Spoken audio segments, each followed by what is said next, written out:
Kenapa Yogyakarta disebut daerah istimewa? Apa yang membuatnya istimewa? Mungkin kisah ini adalah salah satunya.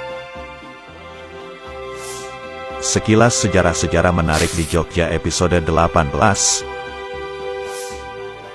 1946, kondisi Republik Indonesia tengah mengkhawatirkan. Bagaikan bibit bunga yang baru akan tumbuh, ia terancam mati sebelum sempat berkembang.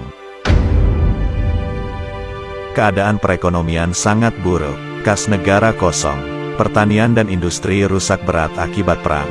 Blokade ekonomi yang dilakukan Belanda pun membuat perdagangan dengan luar negeri terhambat. Kekeringan dan kelangkaan bahan pangan terjadi di mana-mana. Kondisi ibu kota Jakarta pun tak kalah mengkhawatirkan. Keamanan Jakarta sangat mencekam kala itu. Kedatangan sekutu yang diboncengi oleh Nietzsche benar-benar mengancam keselamatan negara. Mereka melakukan razia dan penangkapan pada para pejuang kemerdekaan. Bahkan, juga terjadi upaya penculikan dan pembunuhan terhadap Presiden Soekarno dan para pejabat tinggi lainnya. Disinilah sosok Raja Yogyakarta muncul.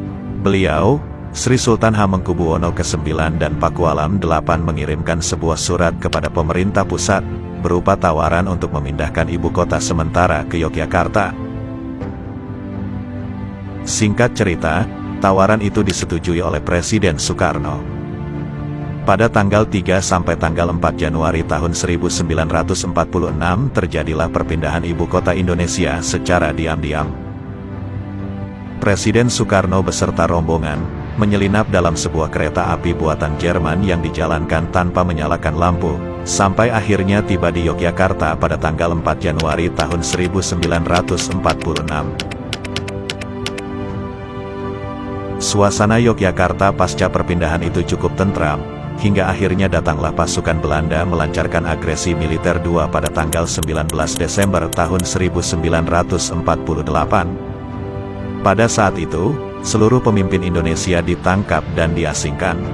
Akibatnya, pemerintah Republik Indonesia terpaksa membentuk Pemerintah Darurat Republik Indonesia yang dipimpin oleh Syafruddin Prawiranegara di Sumatera Barat. Peristiwa ini menjadi awal, hingga akhirnya muncul perlawanan hebat dari rakyat Indonesia, pada peristiwa Serang Umum tanggal 1 Maret tahun 1949 di Yogyakarta yang meningkatkan secara drastis posisi tawar Republik Indonesia di dunia internasional. Tanggal 6 Juli tahun 1949, Soekarno, Hatta tiba kembali di Yogyakarta dari pengasingan. Ibu kota Indonesia kembali lagi ke Yogyakarta. Tepat setelah titik inilah momen penting itu terjadi. Pasca dilantiknya Soekarno sebagai presiden di akhir 1949, kondisi ekonomi Indonesia sebagai negara yang baru mulai tumbuh kembali mengkhawatirkan. Hal inilah yang melatar belakangi tindakan heroik dari Sri Sultan Hamengkubuwono ke-9 waktu itu. Beliau tak rela melihat negara ini hancur begitu saja. Dengan segala ketulusan beliau menyerahkan cek senilai 6 juta gulden kepada Presiden Soekarno, sebagai modal untuk meneruskan kembali jalannya pemerintahan negara ini. 6 juta gulden kas Yogyakarta itu diserahkan oleh Sultan sekaligus sebagai pertanda bahwa ini waktu yang tepat bagi ibu kota untuk kembali ke Jakarta.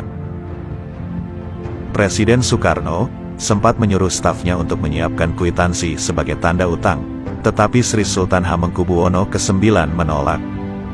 Suasana di Siti Hinggil Keraton Yogyakarta saat itu benar-benar penuh haru akan tangisan perjuangan, keikhlasan, dan rasa memiliki yang begitu besar terhadap negara ini.